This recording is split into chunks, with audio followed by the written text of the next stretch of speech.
Hello and welcome to Frankly Speaking. The war in Iran is approaching 3 months since it began. It seems to be stuck in a stalemate.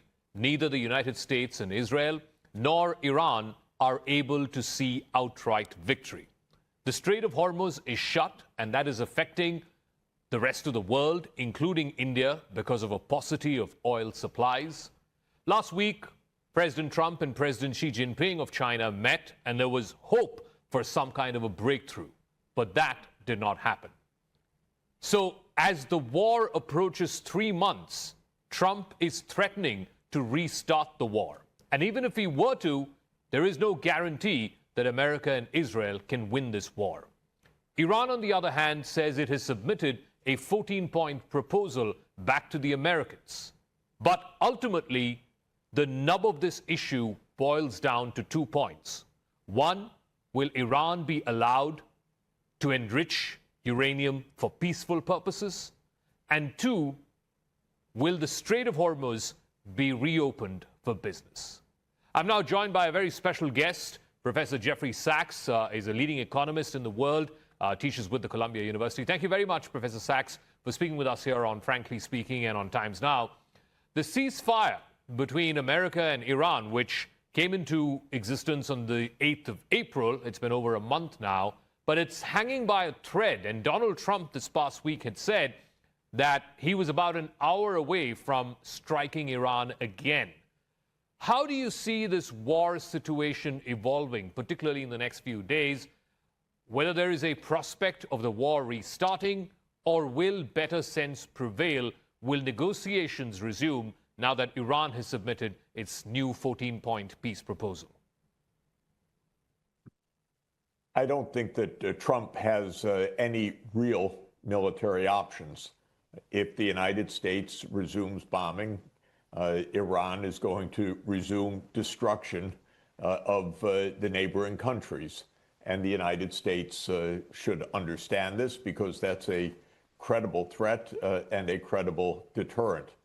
So when Trump says that the other countries in the region urged him to continue negotiating, well, there's probably some truth to that, because Qatar, the Emirates, and Saudi Arabia do not want to be plunged into a regional war that they know would be disastrous. Whether Trump was actually intending on carrying out renewed attacks is another matter. Maybe it was an empty threat, as is usual with Trump. But in any event, Trump has no real military options that anybody has credibly put forward. What does this mean? It means one of 2 things. Well, maybe one of 3 things. One is that the current situation continues, but the current situation is not satisfactory. The Strait of Hormuz is largely closed. Oil prices are high, and with the tendency to continue to rise, with the Brent oil above $110 a barrel, and profound uncertainty and instability. A second possibility is a negotiated outcome. The fact of the matter is the 2 sides have such different visions of a negotiated outcome. I find it hard to believe that it can be accomplished. The third possibility, which I subscribe to, maybe not so likely, is that the United States just leaves and that life goes back to something akin to normal before Israel and the United States launch this absolutely absurd and destructive war. So, amid this ceasefire, and it's a tenuous one, as you articulated, there have been drone attacks carried out by Iran on the UAE and also on Saudi Arabia. The Americans and their Gulf allies, they want to claim that they are under attack. They're exercising restraint, while Iran is the one that's violating the ceasefire. Do you see that putting a spanner in the works in the further sort of expansion of this ceasefire, or at least leading to some kind of a permanent peace? I don't have any inside knowledge, but the way that they were reported, without the countries even making claims, of who had actually launched the drones make them quite suspicious. Were these false flag operations? Who knows? But even the countries hit did not make a big deal of them. So these are the kinds of blips that show up. I don't think that they were decisive events, and I don't think that they signified the fact that Iran is about to go to an escalated war on its side without a U.S. provocation to do so. But Professor Sachs, we're still waiting to get some clarity on the 14-point peace proposal that Iran has put forth. But as per some media reports, there are indications that this could include the release of Iran's frozen assets abroad, something to the tune of $25 billion, the lifting of sanctions on Iran.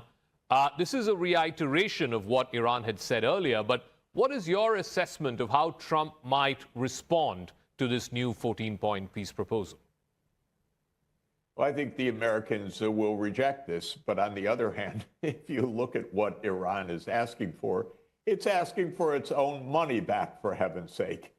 This is money that the Americans illegally seized a long time ago. Iran wants its money back. Iran is asking for the freedom to trade with other countries without the United States getting in the middle. American unilateral coercive measures, so-called, or economic sanctions, are illegal under international law. So what Iran is asking for is perfectly plausible. The United States is a bully. The United States thinks that it can confiscate other countries' money, that it can tell other countries where to trade, that it can tell India whether or not to trade with Russia, and so forth. Well, it's been limiting Iran's capacity to do normal economic business with other countries for more than 30 years. This is what Iran wants lifted. Perfectly plausible. Is it likely? No, because the American mindset is the mindset of a bully. So I ask you this because, for the United States, the biggest issue, the make or break issue, is the nuclear question. So let's discuss this. America wants a moratorium on Iran's nuclear program, maybe for 20 years. But as much as Iran may claim that its nuclear program is only for civilian purposes, Iran is known to have enriched uranium to about 60%, which is way more than what is required for peaceful energy. Now, in the 2015 U.S.-Iran deal, I think what Iran had agreed to was roughly about 4%. This was during the Obama regime. Of course, Trump walked out from that Iran deal. The Iranian foreign minister, Mr. Arakchi, was in India recently, and I asked him this, and he said the two sides have reached a deadlock when it comes to the fissile material, about 400 kilograms of that fissile material, which is currently locked in Iran. He says we might have negotiations on that fissile material sometime later. But what could be a possible compromise, both on the material itself and, more importantly, on Iran's right, as they claim, Iran's right to enrich uranium for peaceful purposes? Of course, let's understand the real situation. Iran, for decades, said, we don't want a nuclear weapon. We want International Atomic Energy Agency monitoring and inspection. We abide by the Non-Proliferation Treaty, which many other countries do not. So Iran has said for a very long time, yes, we're ready to be subject to monitoring and control. On that basis, Iran reached an agreement in 2015 with the world community through the UN Security Council, the Joint Comprehensive Plan of Action. It abided by that agreement. It held its enrichment to below 3%. It was rigorously monitored by the International Atomic Energy Agency.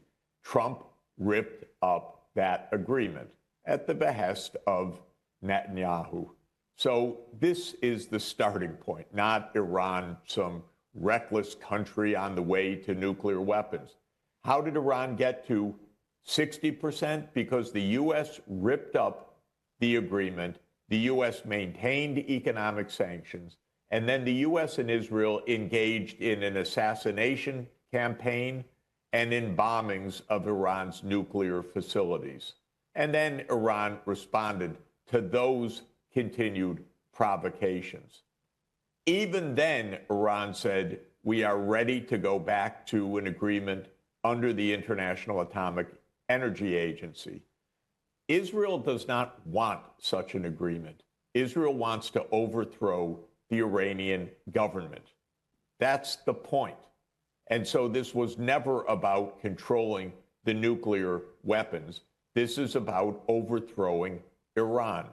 Okay, but Professor Sachs, here's the thing. Some would say that if Iran were to continue to enrich uranium, it would not result in a stalemate, but it will only invite further Israeli and American action. Now, 60% enriched uranium is not too far from the 90% enriched uranium that's required to build a nuclear weapon. Now, will that not be an escalation, a direct challenge, really, both to Israel and America, if Iran were to go up from 60% to 90%? That's absolutely true. And the first thing in that case is you should not kill the religious leader who said for 30 years that it's against Islam to have the bomb. You don't kill the leader that has objected to the bomb. Israel has not been interested in a negotiated agreement. Israel is interested in regime change. It cannot achieve that without destroying the Middle East and destroying the world. That's the hard fact. That's why diplomacy is necessary, not assassination and regime change carried out by Mossad and the CIA. Professor Sachs, you know, Russia, for example, has offered to store some of this enriched uranium material. This was referred to by the Iranian foreign minister when he was here last week.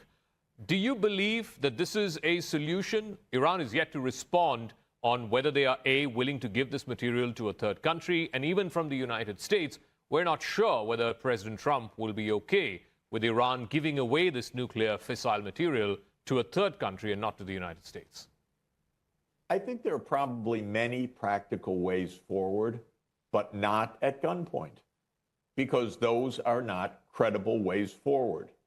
You see, Iran is fighting for its survival. The United States and Israel make no disguise of the fact that they want to overthrow the Iranian government and impose their own leader. Today, the New York Times revealed more information about this absurd war that was launched on February 28th. The plot was that Ahmadinejad was going to be installed by the U.S. and Israel out of his house arrest. Well, this is the playbook that they used in Venezuela, and they wanted to use the same playbook in Iran. So we should start from reality. The United States behaves illegally and thuggishly, and until the rest of the world says to the United States, no, you can't do that, then we're going to have a stalemate or worse. This is the basic point. So let's talk about the other make or break issue, which is the Strait of Hormuz and the fact that it is now shut. It has been shut for the better part of the last 2.5 months. Iran has now restricted shipping through the strait. Vessels are forced to negotiate some kind of a transit arrangement with the Iranians, particularly with the IRGC. The United States is carrying out a naval blockade just off the Strait of Hormuz. It controls which ships enter and exit Iranian ports, and this is a big problem for a lot of countries, including for countries like India. How does this deadlock over the Strait of Hormuz, the shutting of the Strait of Hormuz, how can that be resolved? Again, we should remember the real history, which is that Iran and the United States signed a ceasefire, and then Israel immediately broke the ceasefire by its continuing invasion of Lebanon. Then Iran said, well, in the midst of this complete failure of Israel to abide by the ceasefire we just signed, we will not open the Strait of Hormuz, as was a condition of the ceasefire. And then the United States said, well, we'll block Iran from trade. We'll put a naval blockade. Then the United States prevailed on Israel to supposedly halt its invasion, which wasn't reality, but at least partly it was agreed. And Iran said, okay, we will open the Strait of Hormuz as per the ceasefire, at which point the United States said, but we'll continue the blockade because we have other interests. You see, the United States does not deal honorably, fairly, or in a trustworthy manner. This is a problem. How can you have a ceasefire when the United States and Israel don't abide by it? How can you open the Strait of Hormuz when that's agreed, but then the United States puts on the blockade? It's not just incidental that, oh, by the way, the United States has a blockade. The United States put on a blockade that prevented the Strait of Hormuz from being reopened. This is the problem. If the United States behaved like a normal country, that you negotiate, you reach an agreement, and then you implement it, the Strait of Hormuz would be opened. So we don't quite know how serious President Trump was when he said recently about being just an hour away from attacking Iran again. Whether he was bluffing or whether he was not, we can never quite tell with President Trump. But Professor Sachs, we'd earlier talked about what could be an exit strategy for the United States and for Trump in particular. What can be that off-ramp, at least from here on? Well, I don't know whether he was bluffing or not because he is perfectly capable of doing crazy things. I personally don't believe that there is any identified military strategy that can make sense because, in my view, if the United States and Israel escalate now, this will lead to a destruction of the oil and gas and desalination and other infrastructure throughout the Middle East, leading to a disaster for that region and for the world economy. So I don't believe that there is a military option. What is the end game then? Well, one would be that a negotiation on all of the issues we've discussed would be reached. I don't believe that that's feasible right now. If President Trump were to salvage the situation, his approval ratings right now are worse than what it was for George W. Bush at the height of the Iraq War. So if he wants to salvage the situation for himself and for the Republican Party ahead of the midterms, what does he do? Well, I don't really want to help the guy, but I'll give him good political advice. He should just leave and have the price of Brent crude fall below $80 a barrel again. That's all. Then the price at the gas tank will come down in the United States, and he'll have some boost to his approval rating from that fact. So while I don't want to really give him political advice because I don't think he's a competent president, that's my real political advice. Get out, lower the price of gasoline at the pump, and that's your best shot. Last week, President Trump was in Beijing. He met with President Xi Jinping of China. Iran, of course, extensively relies on China for the purchase of a bulk of its oil.